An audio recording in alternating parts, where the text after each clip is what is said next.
I was very much struck by how the translation of the biblical writings jump-started the development of literacy across the entire world. Illiteracy was the norm. The pastor's home was the first school, and every morning it would begin with singing. The Christian faith is a singing religion. Probably 80% of scripture memorization today exists only because of what is sung. This is amazing. Here we have a Gutenberg Bible printed on the press of Johann Gutenberg. Science and religion are opposing forces in the world, but historically that has not been the case.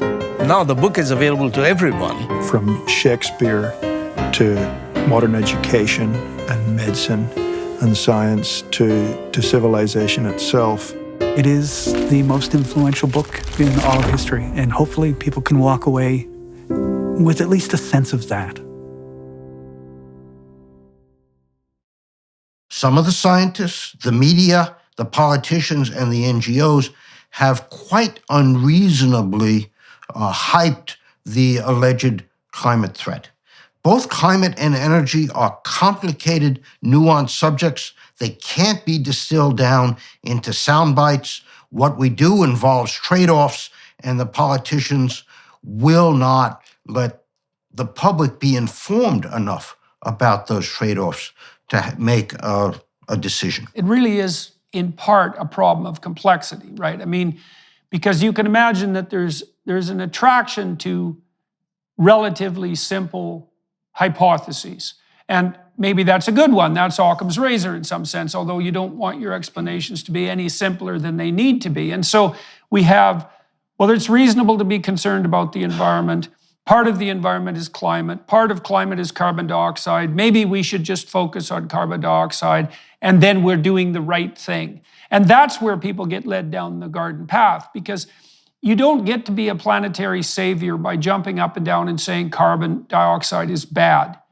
Like that's too oversimplified.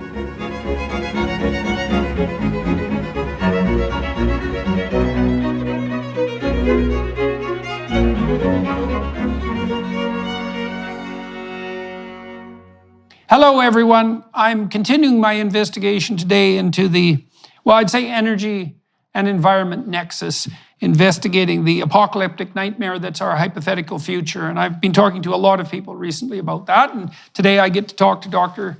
Stephen Koonin, who's extremely well qualified to be discussing both issues, energy and environment. He is a senior fellow at the Hoover Institute and a university professor at New York University with appointments in the Stern School of Business, the Tandon School of Engineering, and the Department of Physics. Dr. Koonin's current research focuses on climate science and energy technologies. Through a series of articles and lectures that began in 2014, Koonin has advocated for a more accurate, complete, and transparent public representation of climate and energy matters. He wrote a best-selling book, Unsettled: What Climate Science Tells Us, What It Doesn't, and Why It Matters, was published in 2021. Koonin has a multi-dimensional career. He served as Undersecretary for Science in the U.S. Department of Energy from 2009 to 2011, where he led the inaugural Quadrennial Technology Review. Before joining the government, he spent 5 years as Chief Scientist for British Petroleum, helping them think through the development of alternatives to fossil fuels. For almost 30 years, he was a professor of theoretical physics at Caltech, and he also served there for 9 years as Vice President and Provost, facilitating the research of more than 300 scientists and engineers, and catalyzing multiple research initiatives. In addition to the National Academy of Sciences, Koonin's memberships included the American Academy of Arts and Sciences and the JASON group of scientists who solve technical problems for the US government. He's been a trustee of the Institute for Defense Analyses since 2014 and is currently an independent governor of the Lawrence Livermore National Laboratory. He served similarly for Los Alamos, Sandia, Brookhaven, and Argonne National Labs. He has a BS in physics from Caltech and a Ph.D. in theoretical physics from MIT. He's the author of the classic 1985 textbook, Computational Physics, and has published 200 peer-reviewed papers in the fields of physics, astrophysics, scientific computation, energy technology and policy, and climate science. Looking forward very much to talking to Dr. Koonin today. Okay, so the first thing that we need to point out to everyone is that Dr. Koonin is by any standard an outstanding scientist. 200 publications would put him in, at minimum, the top 1% of published research scientists. So in Caltech's a deadly institution, or at least it was, up there with MIT and one of the jewels in the University of California system. And then it not only... No. It's a private university. It's not one of the universities. Oh, I'm sorry. Systems. Oh, that's right. It's Caltech. Right. Yeah. That's my right. mistake. Yes. My mistake. Right. Yeah. A small West Coast technical school, as we used to describe. Right. So, do you think that there's a STEM school in the U.S. that has a better reputation than Caltech, other than MIT?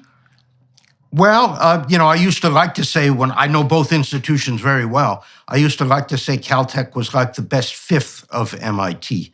It's about 1/5 the size. Right. But in terms of, again, it depends on which discipline you're looking at, but overall, you can't really distinguish between Caltech and MIT and, in some domains, Stanford.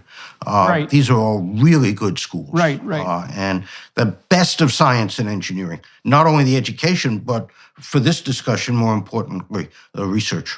Okay, so now you also, another thing for everyone to consider here is that Dr. Koonin has also not only worked as a researcher and a lecturer, et cetera, but he also worked as a scientific administrator. I think that's probably the right phraseology within the university system, so was able to evaluate and track and learn about a variety of different scientific disciplines, but then also worked in the private sector for BP. We should address that right off the bat. And then in government. So you really have a broad, very, very broad background professionally. Now, I suppose the appointment in principle that makes you least credible on the climate denial front is probably your posting at British Petroleum, because people... let's talk about that. So why doesn't that just make you a shill for BP? Right. This is about 2004. And my name had been fed into a search that BP was running for the chief scientist. And eventually I get a call from the then CEO, John Brown, and he says, come be chief scientist. And I said, I don't know anything about the oil business or the energy business. I know energy is conserved, I'm a physicist, but I don't know about practical energy. And he says, don't worry, you'll learn.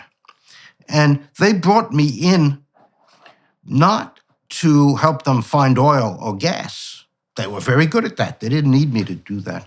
But to figure out what beyond petroleum, which was the tagline at the time, what beyond petroleum really meant in terms of technologies, in terms of viable businesses. And so I picked up the family and we moved from Pasadena to London. I moved from academia to the private sector. And I like to say for the first couple of years, I was the world's highest paid graduate student because I had run of the company, run of the industry, just learning all this stuff about practical energy. In the end, I think I helped them quite a bit over the 5 years I was there, teaching them how to think about energy, what technologies were promising, what ones might actually make a difference in terms of the environment, but also in terms of a viable business. So it was a wonderful experience. And I would assert one of the problems we have today is that people who talk about energy don't really understand energy systems or the energy businesses. And any academic who's working in those fields, I would say, go spend a year in the private sector because it will change your perspective enormously. Okay, well, let's delve into that a little bit. So you opened up two avenues of questioning there, I would say. One is, three. Why did you decide to leave academia and go to the private sector? What did you learn about, say, beyond petroleum? I mean, first of all, I think it's rather peculiar in some real sense that British Petroleum has as its motto beyond petroleum, given that the fossil fuel industry is so necessary and stable. But it's very interesting that they have done that. And then, so I'm very curious to pick your brain about what you actually saw as promising, if anything, on the alternative energy front.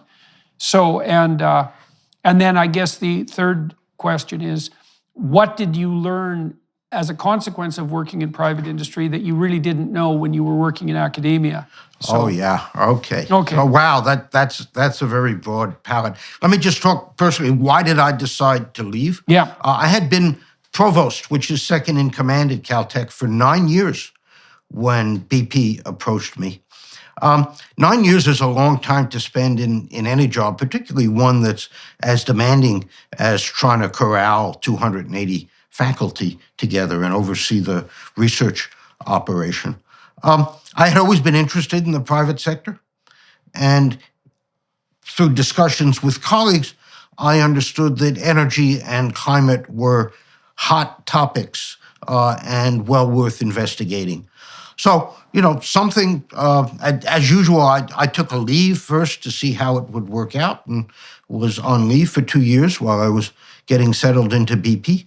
And those were the motivations. I was just interested in energy at the time. Of course, there was the opportunity to go live in London and get exposed to a much bigger world than I was involved with in Pasadena. Right. So a lot of that was driven by of- curiosity. Sounds Yeah, like it. yeah. A lot of my life is about curiosity. Yeah, it sounds like I've it. always had fun doing what I'm doing, and with a physicist's tools and physicist orientation, you just like to do that. I mean, as one of my elders once told me when I was a young faculty member, a Ph.D. in theoretical physics is a license to poke your nose into anybody's business. Right. And I've just had great fun Right. doing that. Right. So, go ahead. Go ahead. Oh, I was just going to Second- just return now to this Yeah. issue of what did you learn on the energy front? I mean, what did you see as promising, let's say, outside Yeah. of petroleum, and in what manner and why was BP interested in that? Yeah. So BP was interested, like a lot of energy companies at the time, and still for several reasons.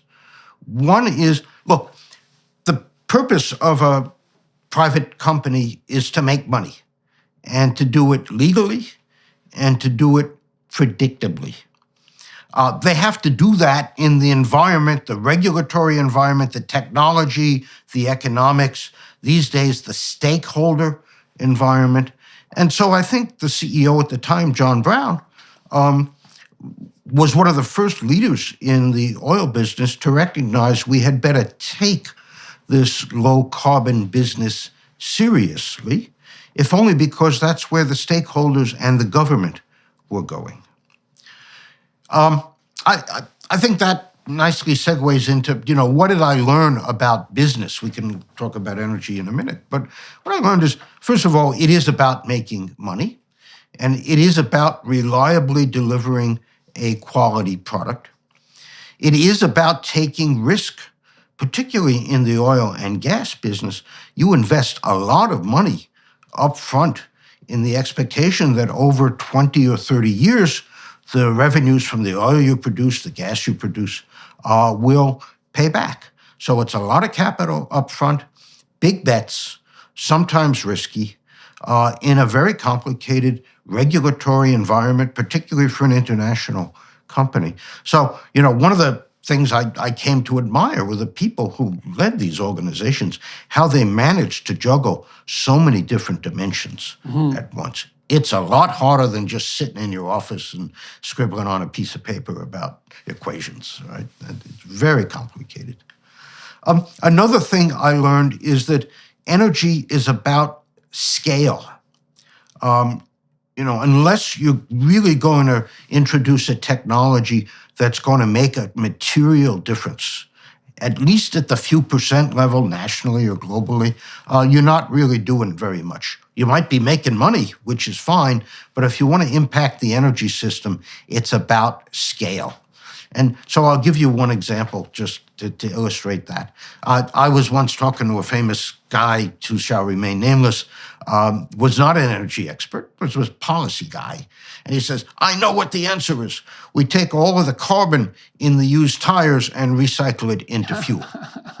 And okay, he said this with great passion. And so I sat down for a minute after we talked, or even as we were talking, and I calculated how many cars in the US and how many tires and so on, and how much carbon is there.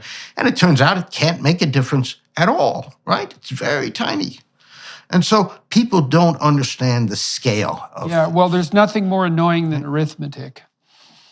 Yeah, right? Well, you know, now as a physicist, that's my first inclination, right? How big is it? How much is it going to make a difference? How much is it going to cost?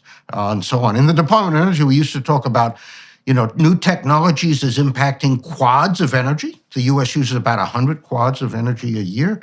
Quads, barrels of oil. The world uses 100 million barrels of oil a day, about.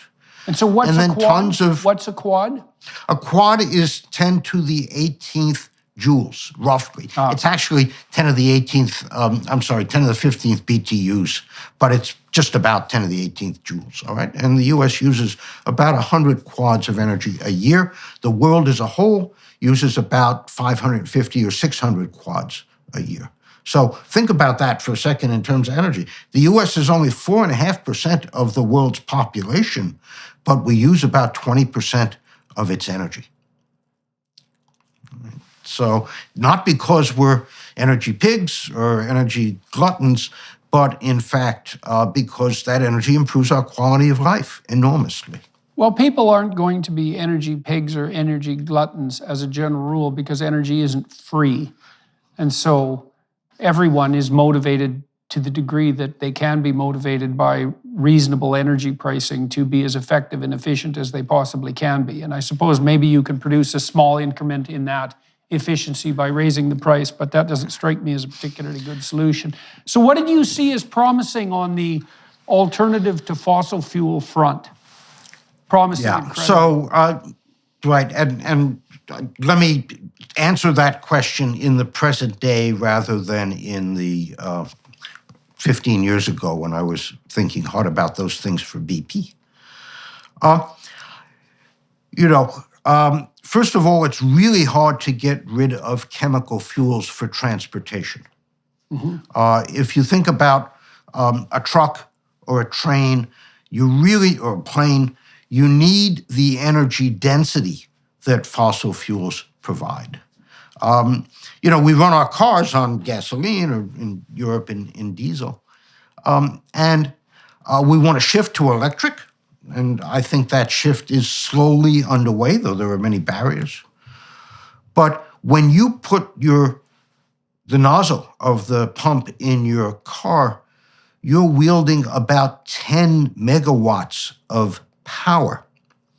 Whereas if we charge up the battery on an electric car, we're talking about 1/100th of the power flow. So it's really hard to beat the energy in chemical fuels. And so some fraction of the world is still going to run on chemical fuels. The fuels we use today emit carbon, fossil carbon, because we dig the oil out of the ground and use it to make gasoline, which then enters the atmosphere. We could make those fuels out of biological materials. And we've been doing that in the US by making corn ethanol, which is a phenomenally inefficient and not very environmentally friendly way of doing it. But there are other biological ways of getting carbon into fuel. And when I was in the Department of Energy and in BP, this intersection of biology and energy, making chemical fuels out of biological materials, was something we thought was very promising. We started a whole institute at Berkeley in Illinois to pursue that. I think it's still in the research and development stage, but if we're going to have transportation fuels for heavy transportation, then I think this biofuels is going to be very important. Do you worry about the competition between cropland utilized for biofuels and food production, or are you thinking more about oceanic, like algae or algae? No, production? algae doesn't. Yeah, algae is kind of tough, actually, for various technical reasons.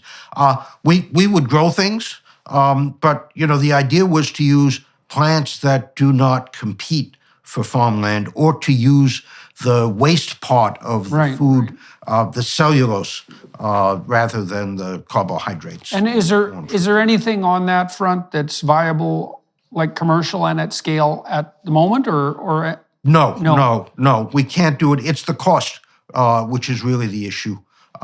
You got to break down the cellulose, which is the structural material of the plants, into sugars and then ferment the sugars.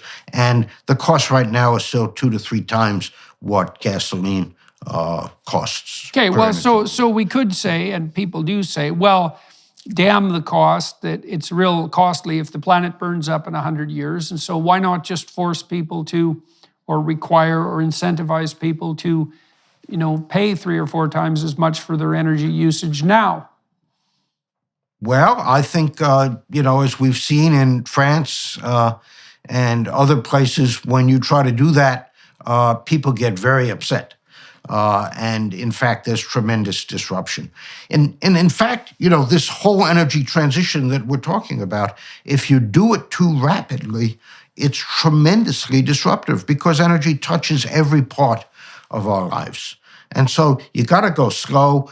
There is no climate crisis. We can get onto that in a bit. Let us take our time, develop the technologies, introduce them gracefully, and eventually reduce emissions as required. Yeah, well, that graceful introduction doesn't seem to me to be something that can be managed from a top-down perspective very straightforwardly. I mean, first of all, we're seeing a tremendous amount of instability on the energy provision front in Europe at the moment, partly because of winter, partly because of the war, partly because of, I would say, clueless, hypothetically environmentally oriented policies in the past. And so let me lay out a couple of problems I see with renewables and tell me what you think about that, okay? So, well, the first is that obviously, and this has really been a problem in the UK recently, you don't get a lot of electricity when the wind isn't blowing and the sun isn't shining. And we've had prolonged periods of wind drought in the winter in the UK, and that's a real catastrophe. Now,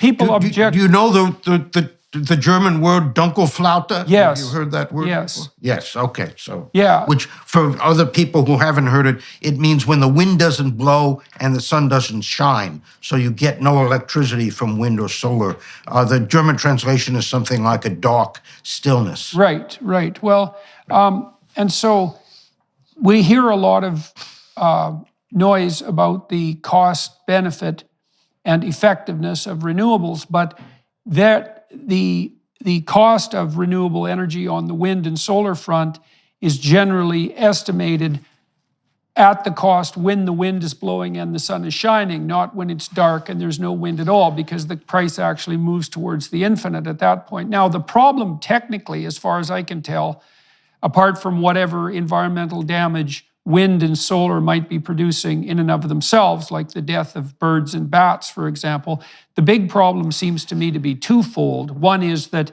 they're cyclic on a daily basis and a weekly basis and a monthly basis, and we don't have good storage, and it isn't obvious we're going to have it soon.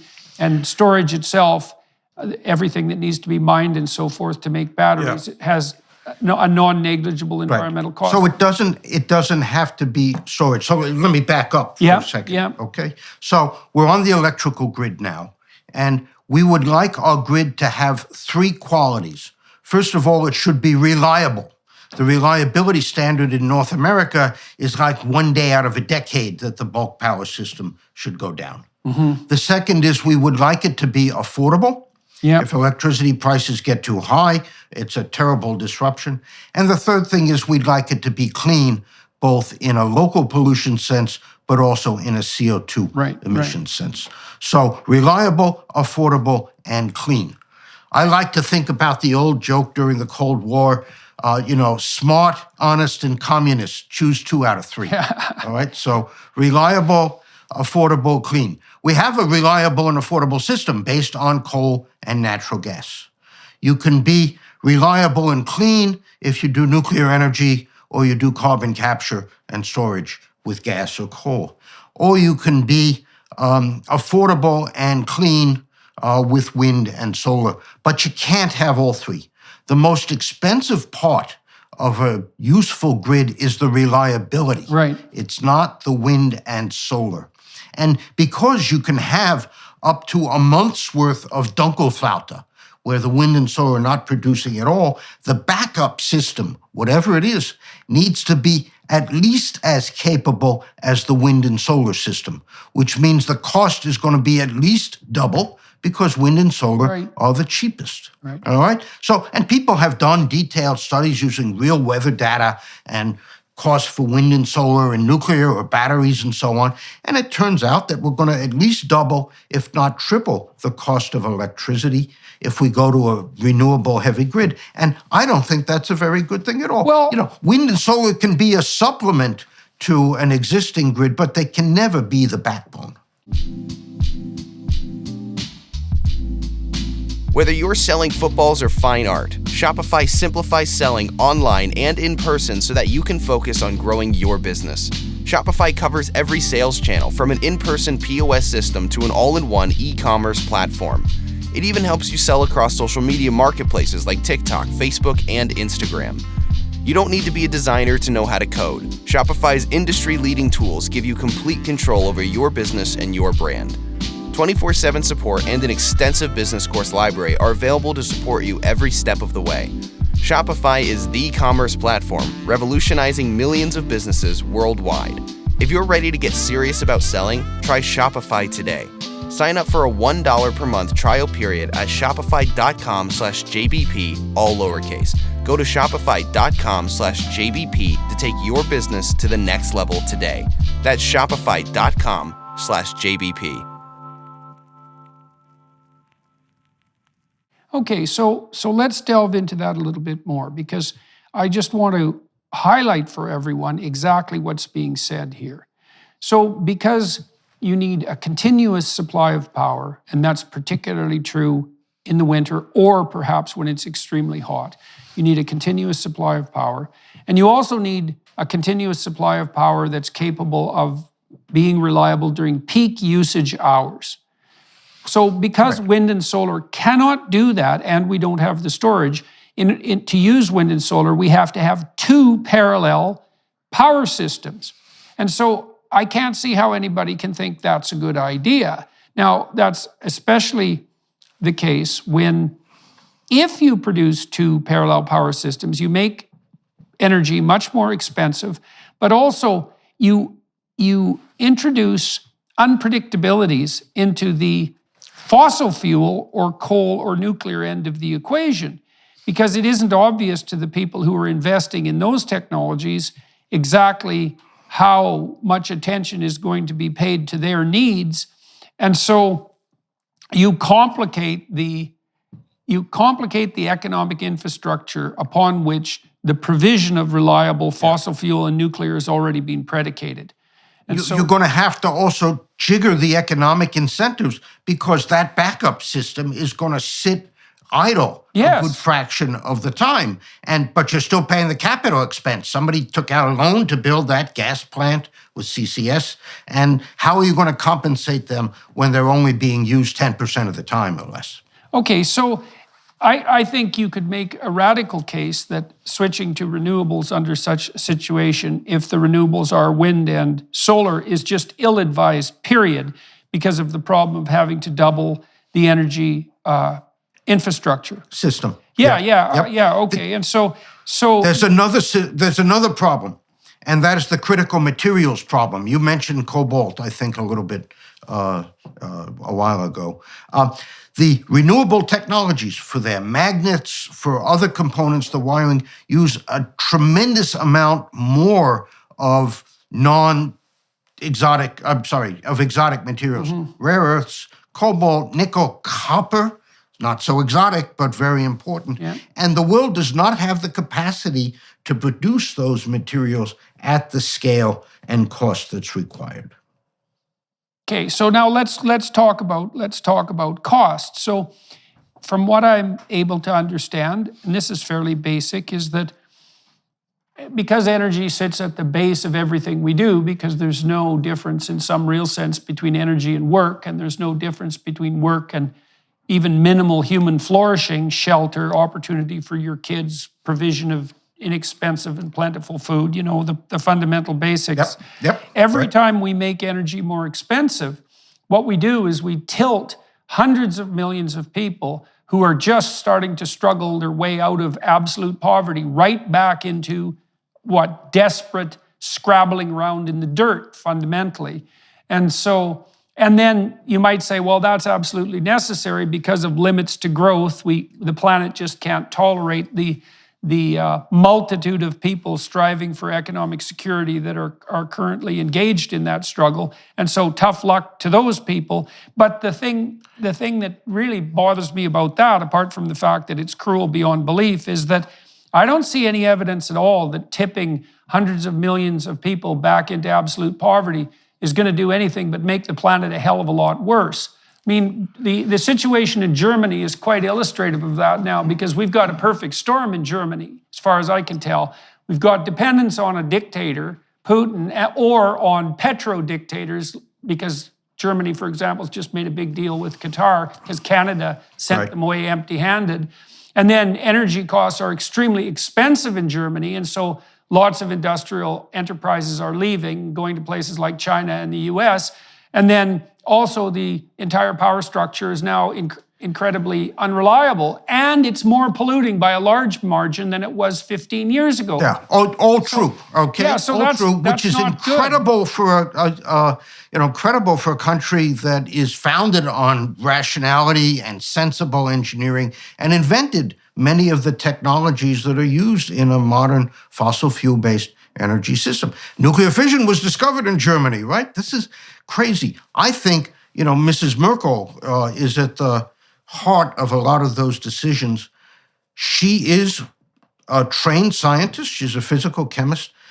I know from talking to people who have talked with her, she understood all of this, but was beholden to the electorate and made the decision based on politics rather than what she knew about energy technology. Yeah, I don't even think that this is based on politics per se. I think what happens to these leaders, and I've seen a fair bit of this in Canada, and I know about it firsthand, and in the US for that matter, is that people get inflamed about a particular issue because they're afraid, let's say climate change. And then the politicians who have very little courage on the electoral front use very, very badly designed public opinion polls to sample people's terror at the level of whim, and then they pander to it. And I don't think that that's necessary, because I don't think there's any evidence at all that kind of public opinion poll-driven pandering is a reasonable short, medium, or long-term political solution. So it's actually quite a mystery to me how... Go ahead. I was going to say, in these issues, at least for climate and energy, there are underlying scientific and techno-economic realities. And you cannot violate them without running into big trouble. And Germany is a wonderful example where they just ignored the techno-economic realities.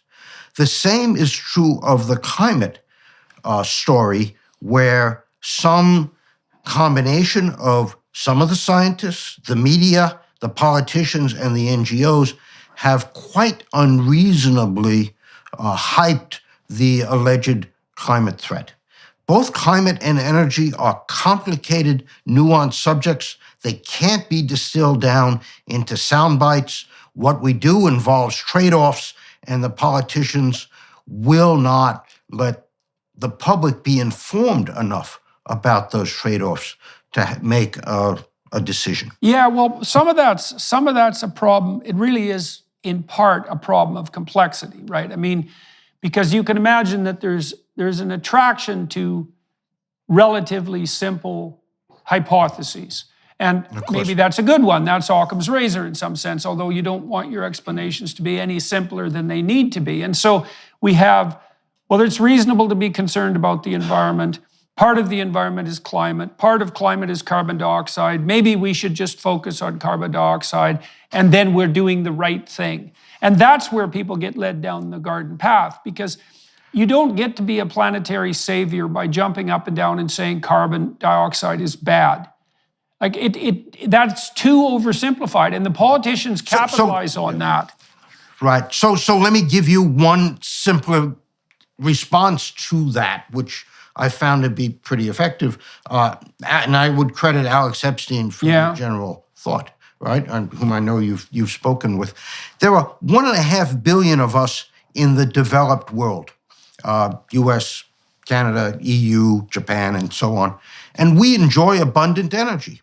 It's a little more expensive at the moment because of market issues, but by and large, we've got a great deal of energy, and it lets us live the kind of lives we live. There are 6.5 billion people on the planet who don't have that energy. And as they develop, as they improve their lives, their energy demand is going to grow. And the only way, not the only way, but the most effective way to let them have that energy is by fossil fuels.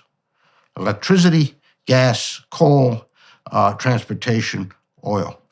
And I think Alex very effectively argues that it is immoral to deny them the opportunity to develop with adequate energy. Yeah, well, we can. I've not heard an adequate response to I would push that past unethical into the realm of murderous. I think it's absolutely unforgivable for the West to ever say anything about whether or not the developing countries, and that would include China and India, have any right to start moving away from wood and dung, which also kill many, many people while they're burning, toward coal and natural gas and nuclear. And I've not heard any leader address that issue directly. Well, I'd love to ask John Kerry or your leader Trudeau or the people in the EU. Where is your morality about these 6.5 billion people? Well, there is no good answer. This is the argument as far as I can understand it. And I've been trying to follow along, let's say on the psychological front, trying to piece this together. It's something like pay now or pay later. Sure, many, many people are going to suffer if we raise energy prices and put on limits to growth, but that will be nothing compared to the suffering of people 50 to 100 years down the road if we don't take emergency action now. So that's the basic argument. Okay. Nonsense. Okay, why? Okay, that's not what the science says. Okay? Let me start with, again, something pretty simple. Let's look at the last 120 years. Okay? Since 1900 to now, the globe has warmed about 1.3 degrees Celsius. In that time, we've seen the greatest improvement in human betterment we've ever seen. The population has gone up by a factor of 5 in that 120 years. The GDP per capita has gone up by a factor of 7. Longevity increased from 32 years to the current 72 years across the globe. Literacy fraction has gone up enormously. Fraction in extreme poverty has gone down, and so on, even as the globe warmed another 1.3 degrees. Now, the IPCC projects, best guess right now, about another 1.3 degrees of warming in the next 100 years. To think that that additional warming is going to reverse or even significantly derail the progress we've had is just nonsense. Okay? And in fact, the IPCC reports say that, at least on the economic front, a few degrees of warming is a few percent hit on the GDP. Which will increase anyways, substantially over the next 100 years. Right. So instead of going up by 400%, it'll go up 385%. Right, or something. Right. Which is within the uncertainty, well within the uncertainty of prediction. So the notion of a climate catastrophe is just nonsense. Okay, so I'm gonna push. It says it right there in the reports. Okay, I'm gonna push you on that, and I'm gonna try to take the hypothetical alternative scientific perspective. So back, I guess it was 100 years ago, 150 years ago, something like that, Thomas Malthus wrote his famous essay on population and extinction in some real sense. And so for all those of you who are listening, you need to know this idea. So Malthus, who was quite a smart observer, noted that in natural populations, there are often cycles of boom and bust. And so under standard natural conditions, a population of animals, and that would range anywhere from single-celled animals, say in a petri dish, up to deer, grazing on the plains, a population would expand until it consumed all of the available resources. That would be mostly food in the case of animals. And then having overconsumed would precipitously collapse. And that's balanced in the natural world to some degree by predation and the competition between different species. But fundamentally... Between species, yeah. Right, but fundamentally, given limited resources, a given population will expand until it exceeds the carrying capacity of the environment.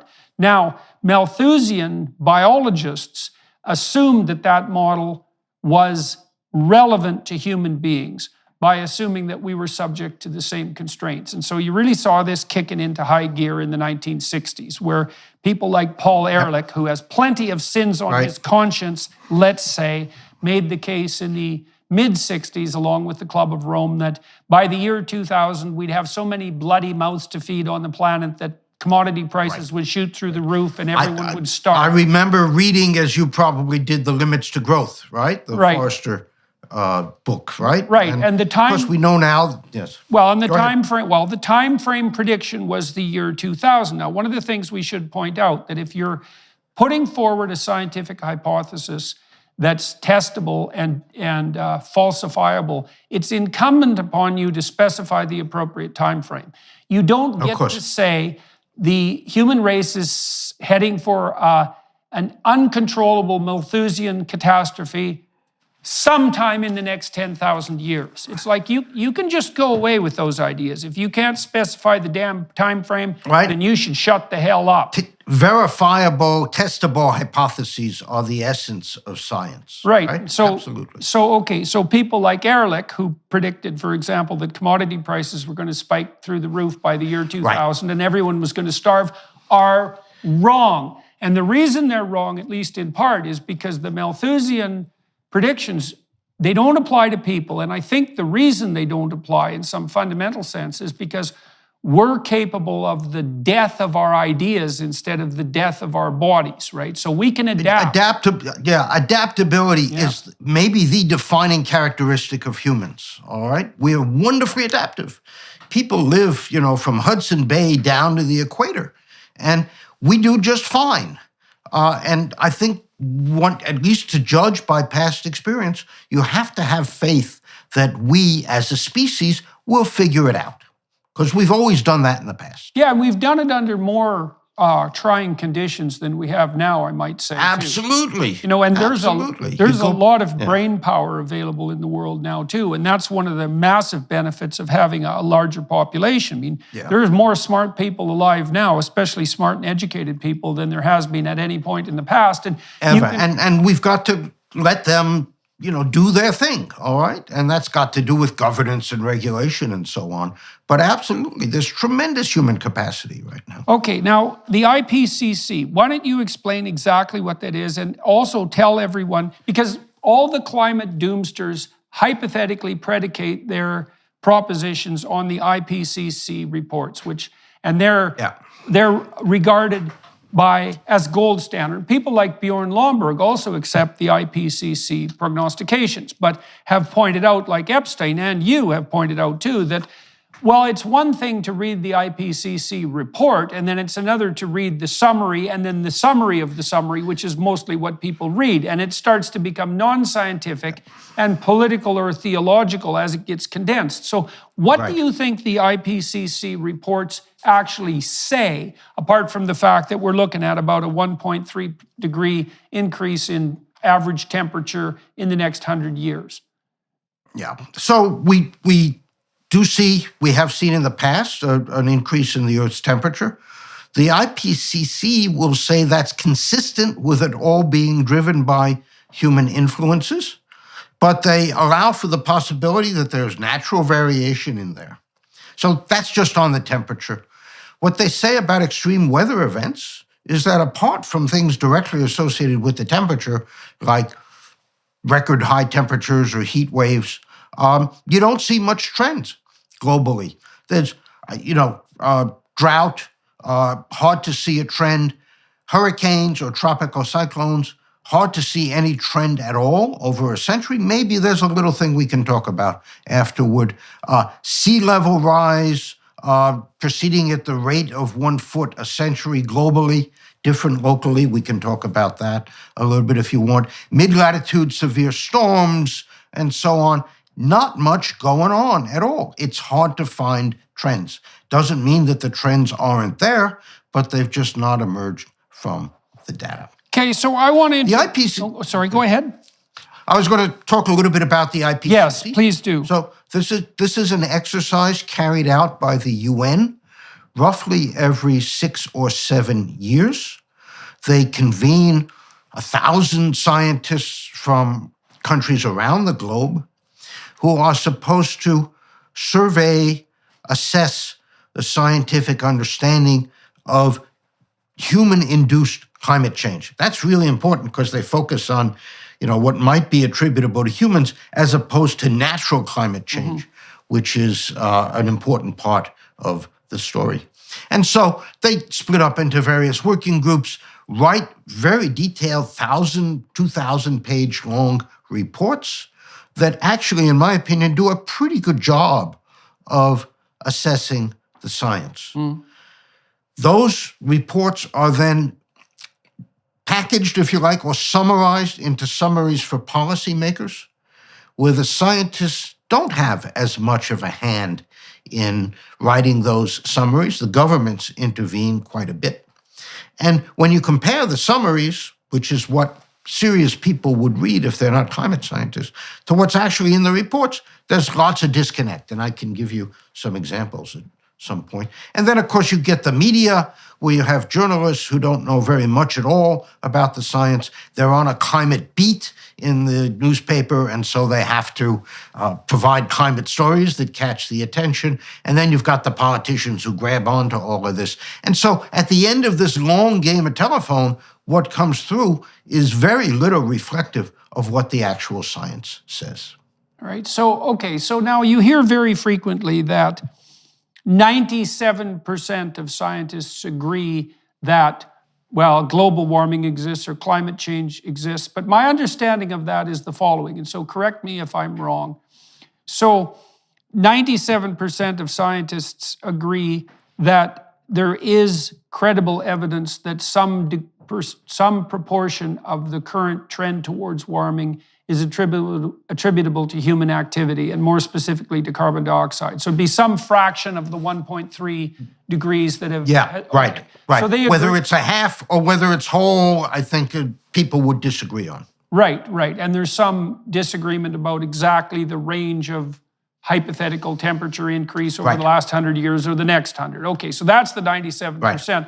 What percentage of scientists do you suppose actually take an apocalyptic view, specifically in relationship to carbon dioxide? Yeah, do you have any idea, any sense of that? No, no. And the 97% number is a made-up number, also based on an entirely flawed study. I think, the scientists are not behaving as though it were apocalyptic. I would say 95% of them are not in that camp. But look, that's just my anecdotal perception. I sit down and talk to these folks a lot. Yeah. Right. And, none of them are kind of jumping off the roof and saying, my God, we'd better do something or we're headed for climate hell. Climate highway to hell or something is what the Secretary General of the UN said a couple months ago. Right. Well, so no, we're not. Okay, look, it's an issue. It's a long-term problem. We can deal with it, but there's no reason to ring alarm bells. Okay, well, then I'm going to play devil's advocate from another direction for a moment. So I would say of all the data points that I've encountered over the last 15 years investigating the nexus between energy and environment, the data point that's leapt out at me most strongly is the fact that since the year 2000, the world has greened by 15% and primarily in semi-arid areas. So let's just walk through that for a second. So 15% is a lot. It's bigger than the entire land mass of the United States. And green is a lot different than brown or dead. And semi-arid means that plants are growing in places that are damn near deserts. And as far as I can tell, that's pretty much the opposite of what the climate apocalypse prognosticated. And more than that, I can't shake the suspicion, and I would love to be corrected on this if you can see somewhere that I'm wrong. Why the hell isn't that good news, especially when it's also allied with the fact that our crops are much more productive as a consequence too? So I could say, hey, look at this. It turns out that there's no more effective way of delivering fertilizer for plants worldwide than to burn fossil fuels. Yeah. So let's back up on the science for a second first. So plants love CO2, right? We pump CO2 into greenhouses in order to get the plants to grow better. Right now in the atmosphere, the concentration is about 420 parts per million of CO2. We raise it to over 1,000 parts per million in greenhouses to help the plants grow. The CO2 not only lets them grow faster, but it lets them use water more efficiently. Right. They don't have to open up the stomata and lose water as much. Your 15% since 2000, if you'd asked me, I would have said it's more like 40% since the 1980s. All right, so yeah, things 40%. Are growing better on Earth since 1980. Wow. Right? Something called the leaf area index has gone up. NASA produces maps that show this. They write press releases that show this, but somehow it's not really present in the media. Okay, so how come we can't take the stance that carbon dioxide is a net good? Because that's such a walloping statistic. 40% since the 1980s. I mean, I don't know of another set of data that has, well, let's call that scale, right? That's really something. And green... That's important, right? And if you look at the agricultural yields and so on, whether it's in the US or India, has been going gangbusters on producing crops. This is certainly one of the benefits, and it's a significant one. That has to be weighed against hypothetical, detrimental effects from global warming. And the net of them is a few percent. Again, it's in the noise. You can't distinguish it. There are other factors about human well-being that are much more important than whether the climate's changing or not. So, if I were to be a little snarky, it's almost a nothing burger. The science says that if you read the reports, but the detrimental effects get hyped up by various players. If you own a small to medium-sized business that kept employees on payroll through COVID, you may have a big cash refund waiting for you. The Employee Retention Credit is a tax credit of up to $26,000 per employee. Right now, more businesses than ever qualify. The experts at refundspro.com can help you cut through the red tape and qualify for this government program. Most of their refunds are over $100,000. Even businesses that have received PPP funds may be eligible. And there are absolutely no fees unless you receive a refund. There's no reason not to apply. If your business experienced shutdowns, limited capacity, supply chain challenges, or reduced revenue due to COVID, you likely qualify. RefundsPro.com has already helped hundreds of businesses. Don't lose the refund you're owed by missing the deadline. Get started today with a free 5-minute questionnaire at RefundsPro.com. That's refunds with an S, pro.com. The other thing that I've seen the drum being beat about quite assiduously, let's say, in recent years, and maybe I don't know how much you know about this, I don't know enough about it, that's for sure. There are people who are claiming now, and maybe this is because some of the shine has gone off the climate apocalypse, that we're headed for a mass extinction. And I read a couple of computer models the other day that were published saying that there's a domino effect with regards to mass extinction. And I mean, there are a lot of people, and although there's a lot of greenery now and there's more forest in the Northern Hemisphere, so, those are powerful countervailing proclivities. But do you have any specific knowledge about our effects on the mass extinction front? Yeah, no, like a senior academic as you and I are, you're reluctant to talk about things you don't know much about, and I'm very careful about that. I don't know about the projections you're talking about, but I'm a priori very suspicious because these are complicated physical, biological systems, and small effects can have a big influence. And so I'm skeptical. If I were to look at those papers, one of the first things I would ask is, how well have you reproduced the past? Because unless you can reproduce the dominant changes that we've seen over the last 100 years, 1,000 years, whatever, I don't have much confidence in your ability to predict. Well, okay, let's talk about models some more. So one of the things I want to point out to people, and you tell me what you think about this, is that it is perfectly possible to produce pretty damn good computer models that predict the behavior of the stock market in the past. And the stock market's very complex, of course, because it's an index of, the sum total of human economic activity plus political activity. So it's a very dynamic system, and it's full of weird feedback loops because as soon as you can predict it, you perturb the system. But in any case, here's the fundamental point.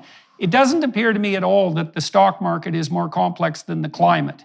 And if you could produce a model that could predict the climate, then you could produce a model that would predict the stock market. And if you could produce that model, even if you only were right 51% of the time, consistently, you would soon have all the money.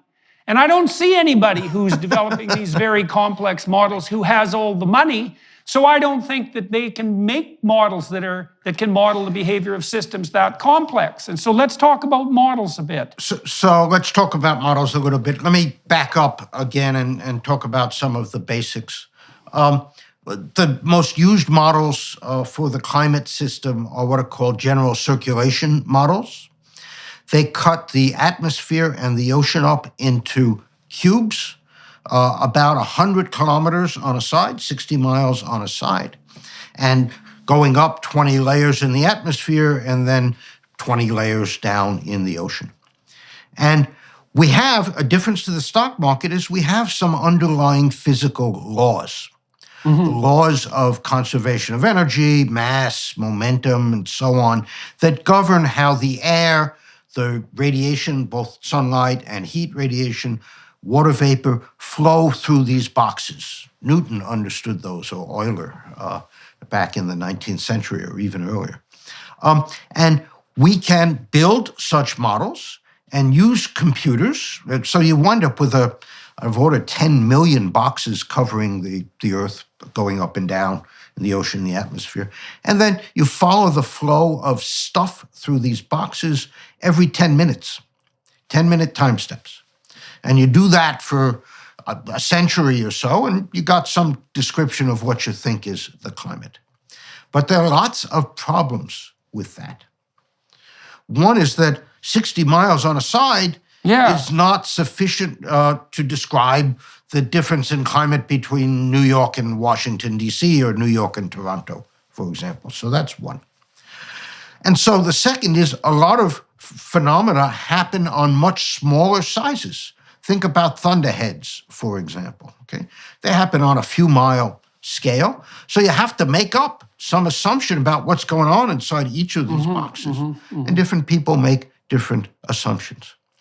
A third is that the boxes are not really cubes, but they're pancakes because the atmosphere is really thin compared to the size of the Earth, and the ocean is also pretty thin.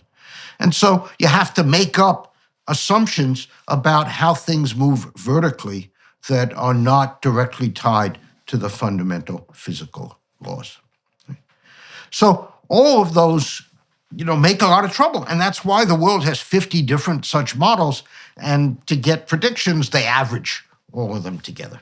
Okay, so let's take that apart just so everyone understands. So the first is these models are not very high resolution, either spatially or temporally. So you have to use huge cubes, plus you're only sampling... Temporally is pretty good, 10 minutes. Spatially... Right, but it's terrible. But we also, perhaps on the temporal side. I mean, the thing is we're looking at relatively small deviations in temperature, right? If it's 1 degree over a century, this is not a huge effect. And what that means is that the models aren't high resolution enough to be accurate to that scale. They're simply not. That's true. That's true. Now, that doesn't mean we shouldn't model, because our models get better and better all the time. But there's a big difference between modeling something, even if you can make it accurate to predict the past, and being able to model the present. But there's a walloping difference between being able to model the present and being able to model climate 100 years from now, because the errors compound as you predict out into the future. Well, yes, that's certainly true, although you hope to be describing averages that are reasonably well predicted. You know, there's several comments about that. One is, you know, on the human influences are small. They're, as you say, a 1% effect. We're concerned about a rise of 2 degrees, whereas the Earth's surface temperature is about 300 degrees, so it's like a 1% effect. The second is, we're interested not in describing the climate, but in describing how the climate responds to those influences. That's the big question. And that's an order of magnitude harder job than describing the climate itself. The third thing is, we're looking over timescales of 100, 150 years, and we have terrible data to describe what happened in the past. Yes, we have reasonable confidence about the average global temperature, but what goes on in the oceans, which is really where climate happens, the oceans are the long-term component of the system, we have terrible data until about 20 years ago, when we started putting out floats of various kinds. Well, and how good is the ocean data? I mean, the ocean's pretty damn deep, and it's not like we can measure everything that's happening in the ocean. I can't imagine we understand long-term current flows from the depths well enough to be predicting climate alteration on the scale of a few degrees. That just strikes me as unbelievably preposterous. Right. Studies that have attempted to reproduce the warming of the ocean show that the ocean was warming at about half the current rate, even as the Little Ice Age started to end. And so untangling this long-term natural variability from the effect of human influence, which has only really been significant for the last 70 or 80 years or so, is a very, very difficult problem, maybe the central problem in climate. Okay. Now, you talked about when you were at BP, you got somewhat excited about the possibility of biofuel. We didn't really continue down that road. What are your thoughts on the nuclear front, let's say, and did you see developments there that you regarded as like with a lot of people talk about modular nuclear power, for example, which So full disclosure first, you know, I began life as a nuclear physicist. Right. And so the atom is my friend. I'm a scientist, not an engineer. I don't think I could build a credible nuclear reactor, but I certainly understand how they work in great detail and understand the economics and the business and so on. I think if the world is serious about reducing carbon dioxide emissions, nuclear power has to be a big part of the future. Essentially zero emissions, reasonably economic, and a demonstrated technology, right? Roughly 20% of U.S. electricity comes from fission. 80% of French electricity comes from fission. Maybe it's 75 now. So, you know, we know how to do this. The problem is that the big ones, particularly in the U.S., the existing power plants, of which there are about 90-something now in the U.S., are very expensive.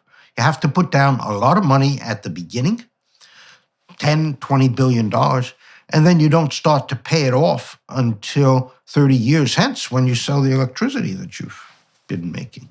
And so you need a stable and sensible regulatory environment for these big capital expenses. Well, look, I mean, we were building nuclear power plants, 60 years ago. And so we should be better at it now, especially at the modular level. So one of the things I'm curious about, well, two, I suppose, is To what degree does insane regulation make nuclear power unbelievably expensive? And then the second question would be, given that insane regulation does make nuclear power extremely expensive, do you think there's any possibility at all, practically speaking, that that red tape could be reversed? I mean, Germany just built an LNG port in like 5 months. So, it's obvious we can get our act together when we need We can do this. Yeah. I think, regulation has been a big part of why big nuclear is expensive.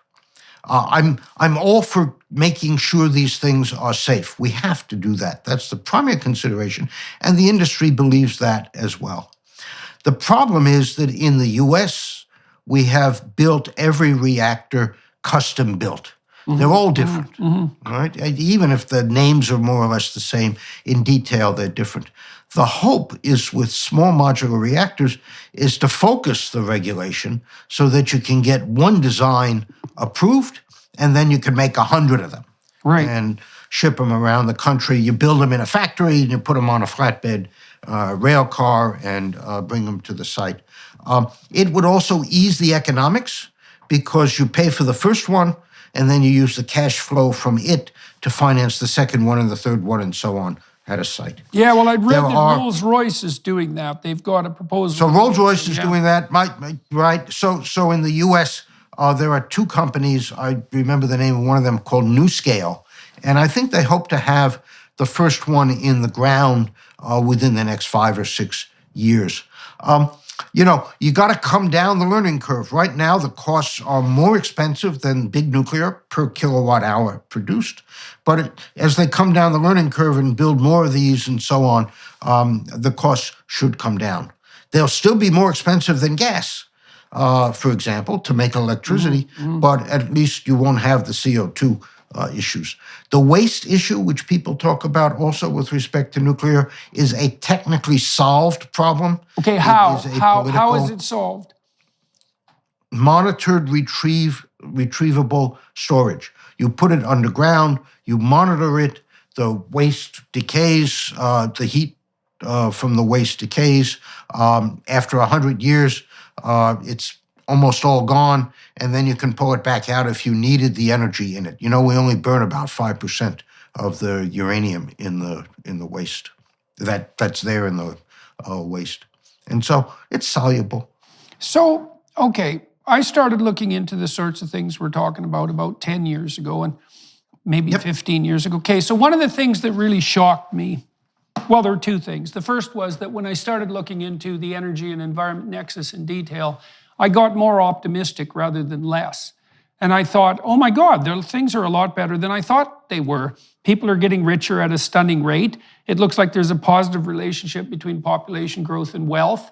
The planet is cleaner and better off in many ways than it's been for a very long time. Like there's real reasons for optimism. And then I also, so that was shocking. Then I also learned, and this was also shocking, that there's a very positive relationship between GDP and environmental, let's call it awareness and concern. So it looks like once you get people up to about the point where in their country the average GDP is $5,000 per person, people can stop scrabbling around in the dirt and burning everything and eating everything in sight, and they can start to think about what sort of environment they'd like to have for their children and grandchildren. The technical name is the Kuznets curve, which you probably Right. And so then I thought, oh well, isn't this interesting? What this should mean is that if we wanted to, we could work really hard internationally to make energy cheap, and we could pull billions of people, the remaining people in the world, out of abject poverty. And the consequence of that would be that they would start to become locally concerned about environmental maintainability and sustainability, and then everyone would have enough to eat and they'd all be educated, plus the planet would be better off. And then the question was, okay, and here's a question that we can really delve into. Why the hell aren't we doing this? It's like instead we're buying this crazy apocalyptic narrative that's making the planet worse, that's driving energy costs up, that's destabilizing us sociopolitically, when, as far as I can tell, the pathway forward to abundance and sustainability is pretty damn obvious and also not particularly expensive. So what the hell's going on? So I will quote two folks relevant to this. One is H.L. Mencken, who was a journalist writing in the early part of the 20th century in U.S., very astute, very acerbic.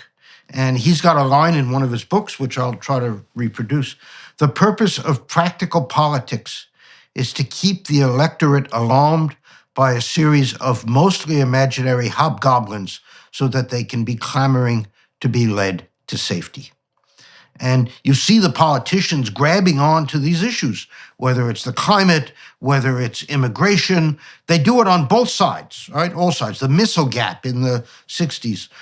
Whatever the truth was behind these, the politicians amp it up in order to get the electorate to actually do something, right? So that's one quote.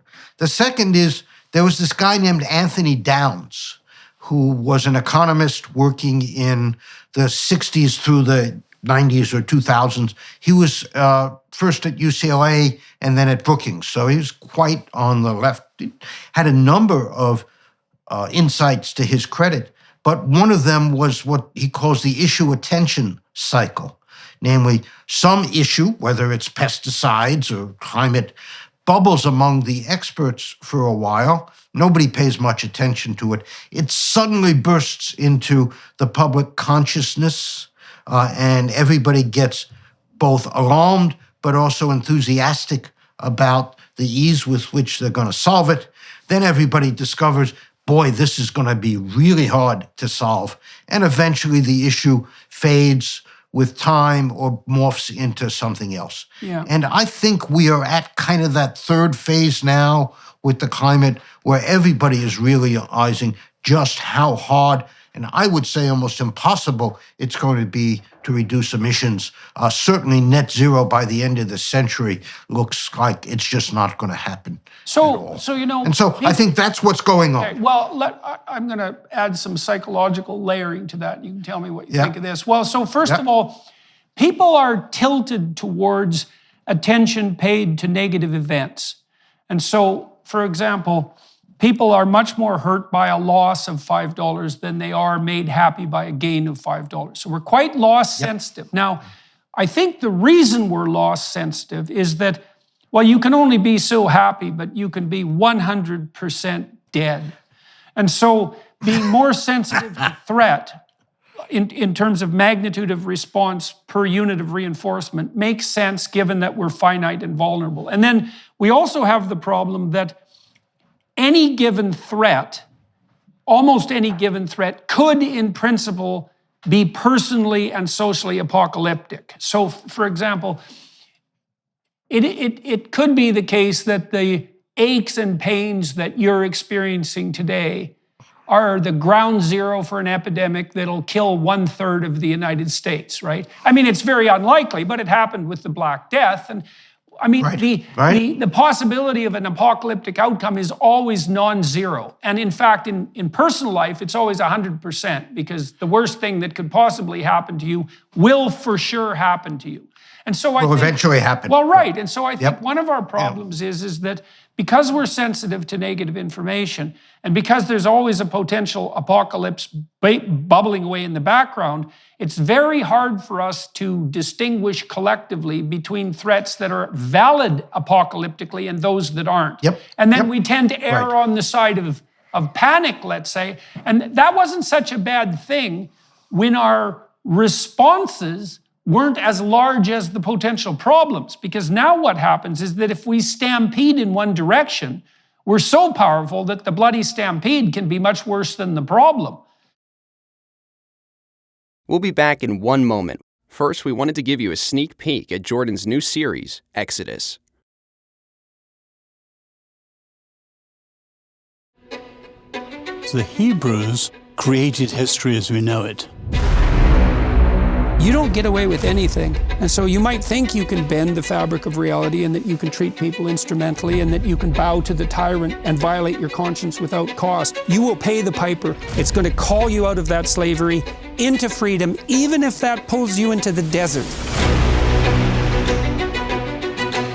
And we're going to see that there's something else going on here that is far more cosmic and deeper than what you can imagine. The highest ethical spirit to which we're beholden is presented precisely as that spirit that allies itself with the cause of freedom against tyranny. And yes, there is that exactly. hope. I want villains to get punished. But do you want the villains to learn before they have to pay the ultimate price? That's such a Christian question.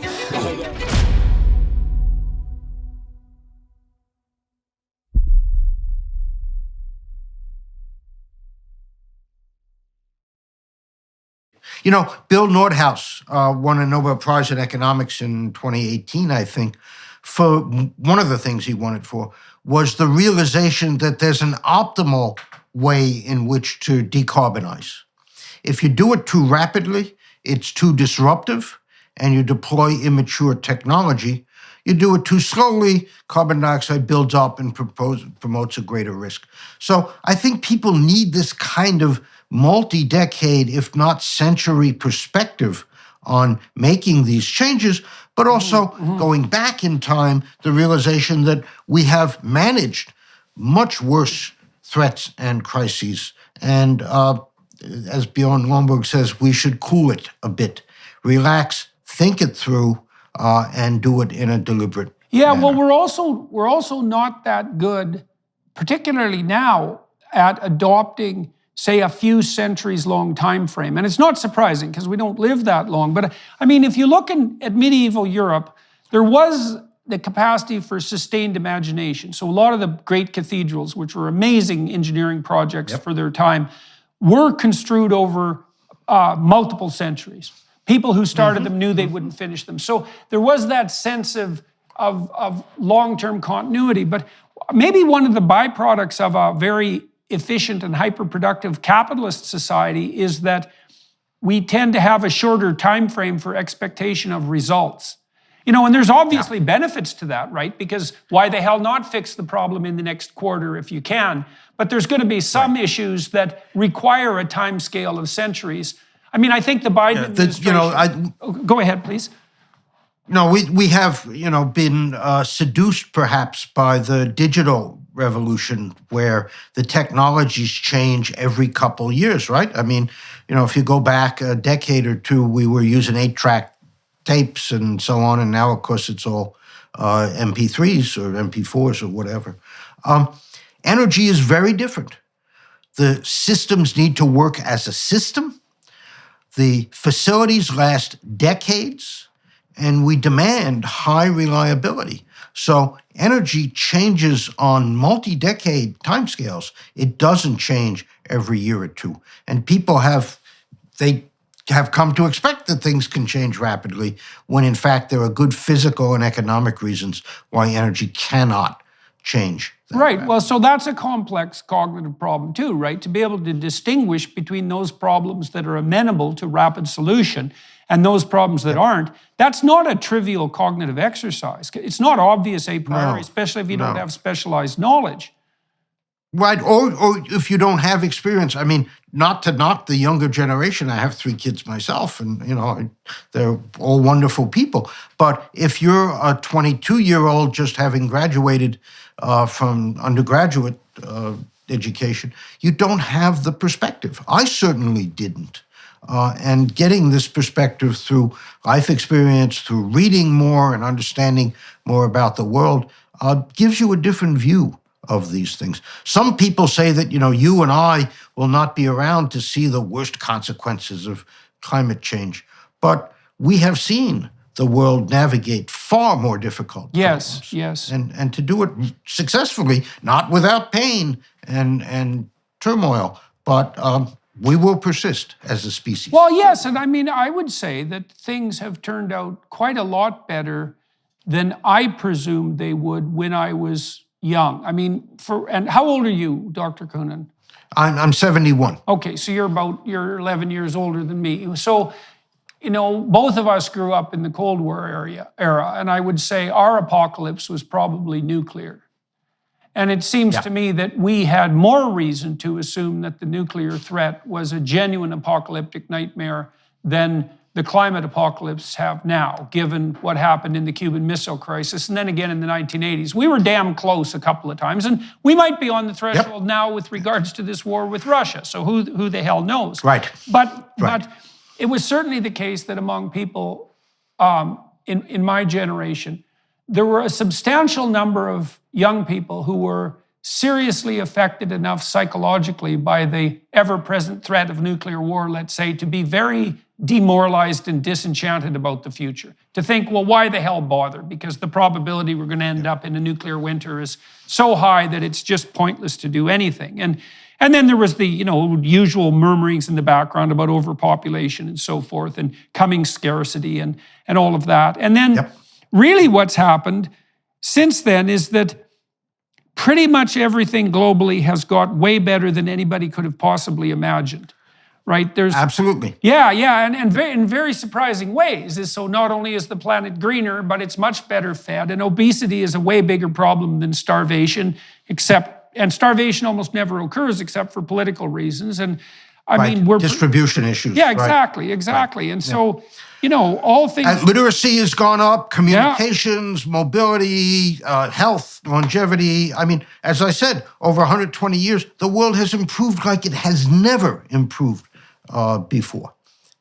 Yeah, so then we have, and I mean, it's not like we're getting stupider, and I'm a bit concerned on the AI front, but so far, the additional computational resources we've been able to put at our disposal have been used in a fairly intelligent way. I mean, China is kind of worrisome on the totalitarian front and the nexus, but it isn't obvious to me that China is going to be particularly successful in their totalitarian ambitions. And the Chinese themselves seem to be getting pretty damn sick of having the state interfere with absolutely everything they do every second of their lives. So I could easily see China undergoing a collapse that's something akin to what happened to the Soviet Union in 1989. Their system is just too damn unwieldy. And, you see these people in Iran clamoring away for freedom. And so, maybe we'll see a positive development on that front. That might be nice. And so I just don't see any, first of all, I don't see any reason for an apocalyptic outlook. We could make things a hell of a lot better than they are now. Very, very... Absolutely. Now, who do you see operating at the international level on the leadership front that you regard as, or do you see anyone that you regard as a credible advocate for like a sensible nexus of environment and energy policies?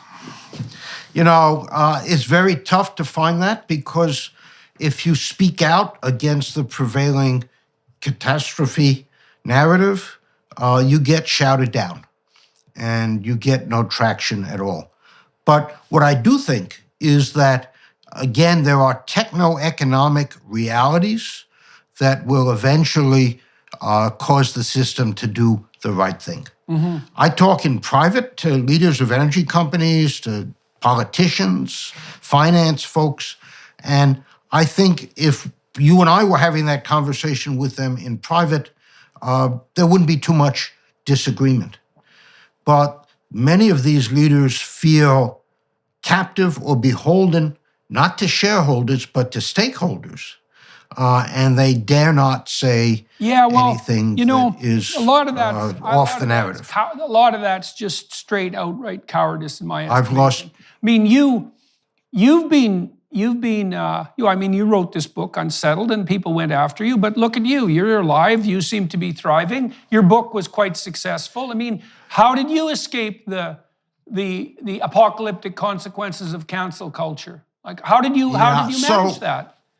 I think one of the foundations of the book, or one of the principles when I wrote it, is that I would only use material that was out of the IPCC reports or the quality research literature or the primary data itself.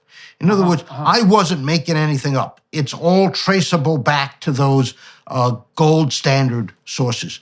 And so people can accuse me, as they have, of cherry picking or not telling the whole story. And of course, I have responses to all of that. But by and large, they have a very hard time criticizing what I've written. They can criticize me, shill for the oil industry, not a climate scientist, a denier, et cetera, et cetera. But by and large, I've only gotten very positive reactions from the people who've actually read the book. I mean, I can tell you stories about some of the nonsense criticisms that leveled at me. But I mean, you've been able to do this, and you haven't been like hung and drawn and quartered by the horrible mob. I know that being mobbed can be very unpleasant, and I know many people who've been canceled, and it's a life-changing experience. So I'm not trying to minimize that, but you'd hope that there would be a modicum of courage on the political front so that some people could come out and say, well, we don't really need to go down this idiot limits to growth route that we've been pursuing expensively and counterproductively for 60 years. We could just do what we could to make energy more abundant and cleaner and cheaper for poor people, and we could raise their sights to the future. And as the measures that governments are implementing to try to get to that unattainable future, whether it's bans on internal combustion engines or increased renewables that are going to make the grid expensive and unreliable, eventually people will be impacted directly and they'll be mad because it's not being done in a graceful or thoughtful way. And I think people will then say, why are we doing all this again? The US is only 13% of global emissions. And if the US went to zero emissions tomorrow, it would be negated by a decade's worth of growth in the rest of the world. And so, the best thing the US can do is develop technologies, right, to try to get there and not make massive changes itself. Well, it's also the case that the US did lower its carbon output by a substantial amount, and the reason for that was fracking, which is not something that any of the environmental apocalypse would have predicted. In fact, quite the contrary. That's the major reason, the substitution of gas for coal. But another reason is that the renewables have grown in electricity generation in the US. I don't know the exact number now, but wind is something like 13% of US electricity generation. It's got reliability issues, it's got land issues, it's got materials issues, but that's another reason emissions have come down somewhat. Right. So all things considered, you've remained fundamentally optimistic. You think that's a temperamental characteristic, or do you think that was driven by your exploration of the on-the-ground realities? And then I want to talk to you too about, you said you've been accused of not being a climate scientist. And first of all, I don't think there's such a thing as a climate scientist, right? I mean, that's not a category that a scientist falls into. Your basic training was in physics. So maybe we'll return to that just for a moment. Yeah. What makes you a credible observer on that front? But let's deal with the first issue first. I think temperamentally I'm optimistic. My mother, who's still with us at age 91, was the youngest by about 15 years of 4 children, and she grew up and still has incredible optimism about things. So I think it's partly in my psychological DNA. But, it's also, I'm very quantitative. I do numbers. And when you look at the numbers, which are, somebody once said, I think it was Kelvin or Rutherford, unless you can express it in numbers, your knowledge is of the most meager kind. And so most people don't do that, but I do, and I've dug into the climate and energy story. And when you look at the numbers, as I think you said a while ago, it's not so bad. Okay? There's no apocalypse in the future. Yes, there are issues, but we will navigate them. So I think it is a combination of both being informed, but also being naturally optimistic. Right. Well, that bit of a tilt towards optimism is what moves people out into the world. And, I also don't know so much if that's properly characterized as optimism or something characterized more accurately, let's say, as useful faith. I mean, there are reasons to assume that things will go to hell in a handbasket, but there's reasons to assume that we could manage as well as we have in the past or better.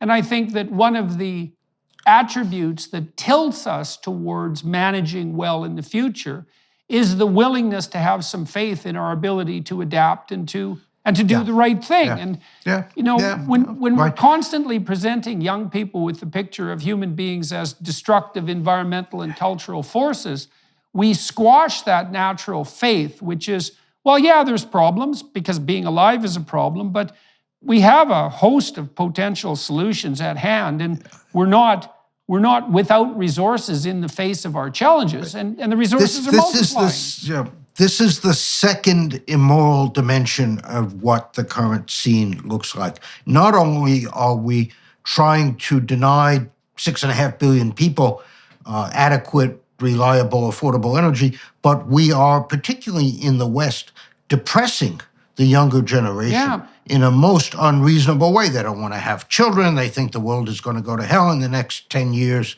and so on. That's complete nonsense. And somebody needs to stand up and say that. Yeah, not only do they not want to have children, they don't even want to have sex. I mean, we've really demoralized a whole generation. And, you know, there is something terribly immoral about that, because my hypothesis is that if you think poor people should starve because energy prices should go up, and if you think that demoralizing young people is a good way to ensure the long-term sustainability of the planet, you and I are not on the same side, not even a little bit.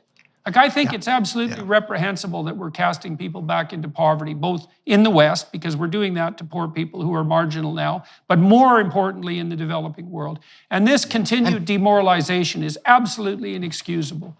I would love to engage with some of the leaders. John Kerry, Bill Gates, my former friend and colleague Ernie Moniz, who was Secretary of Energy, a very good Secretary of Energy, all of whom are on the more alarmist side of these things. I'd love to have this kind of conversation with them and ask them about those two immoral dimensions. It's very hard to get a serious discussion. I recently have done 4 debates with credible people on the other side, presented the arguments against rapid decarbonization, and I'm proud to say I won all 4 debates. We should put those in the links to the description, so if you could send those. Who did you I will send those to you. So the first one was against a climate scientist from Texas A&M, Andrew Dessler, who is much more of a climate scientist than he is an energy guy, and you need both here. The second debate was, and probably in my view the best one, was against Daniel Schrag, who's a professor of earth sciences at Harvard and has been and still remains a good friend and colleague. The third was against an energy economist at Columbia named Gernot Wagner. And then the fourth was again against Andrew Dessler, who wanted a rematch. And so the problem with talking about this is you need to understand both the climate science and the energy side. And there aren't many people, by virtue of my background, I have perhaps been exposed to both in ways that most people have not been. Right. Well, that's another problem with regards to, let's say, public opinion, is that, well, first of all, most people aren't climate scientists, that's for sure. In fact, they're a very small percentage of the population. And then, as you pointed out, if you add the additional requirement of having some expertise on the energy front, you're taking a very small fraction of a very small fraction of people. And maybe you can count them on, I don't know, maybe there's under 100 of them in the world. There just aren't that many. And so, you know, part of this is also the case that the whole species is starting to wrestle with problems of a level of abstraction and a level of magnitude that are really unforeseen, right? And so we don't, when I worked for the UN committees that were working on the sustainable goals, one of the first things I realized was, no one's an expert in sustainable development. That's not an area of expertise. No one knows how to do this. And so we are, in some sense, casting around in the dark. And part of the problem with that is we do fall into our apocalyptic heuristics very, very easily, especially if that can be weaponized for political purposes. But it's a little hard on young people. It's a little hard on poor people. Yeah, but you need to approach these problems with an inquisitive mind, because there are so many different dimensions, and you want to go out and learn enough about them to be able to ask the right kind of questions to the experts. Yeah, well, you know, the other thing we do to young people, this really made me disenchanted in some ways with what was happening in universities. There were many reasons for that disenchantment. But, you know, the other thing that we convince young people of right when they're in their messianic phase, that's a Piagetian developmental stage between about 16 and 20, is that the way forward morally to take your place in broader society is by taking the route of political activism. And that basically means that what you do to be a moral person is to identify the perpetrators of the apocalyptic catastrophe and then go make life miserable for them. Instead of teaching young people that, no, you should actually spend a few decades developing the knowledge necessary to make some real progress on these fronts. You shouldn't assume that there's some cabal of enemies that you've identified when you're 18, and you certainly shouldn't assume that the mere fact that you're out waving a placard and protesting means that you're on the right side of history, or even on your own, or even in relationship to your own psychological development. So my interaction with young people these days is mostly through the courses I teach at NYU. I teach climate and then energy, 2 separate courses to master's level students. And fortunately, I think already there are a mix of engineers and MBAs, so they have this desire to actually do something positive rather than simply, as you say, wave flags and complain about what's being done. And what I find in both courses is how much the eyes get opened up. Whether it's about the climate science, which I teach almost entirely out of the IPCC and the research literature, or the energy, which I teach, both the technologies, the business, the regulation, and so on. And, I think it's gratifying to see eyes open up. That's one of the great benefits of being a teacher, as you know.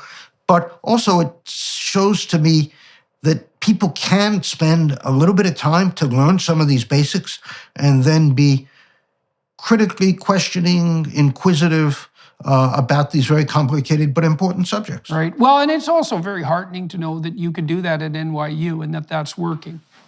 Yeah. When I was about to publish the book, I sent the manuscript to both the president and the provost, whom I know well, since former academic administrators tend to hang out together. And their response was, Steve, I don't know if I agree with everything you've written, but you've got a right to say it, and we support that. Well, thank God for that. So, all right, well, look, that's probably a good time to close. We're at about the end of our 90 minutes here on YouTube.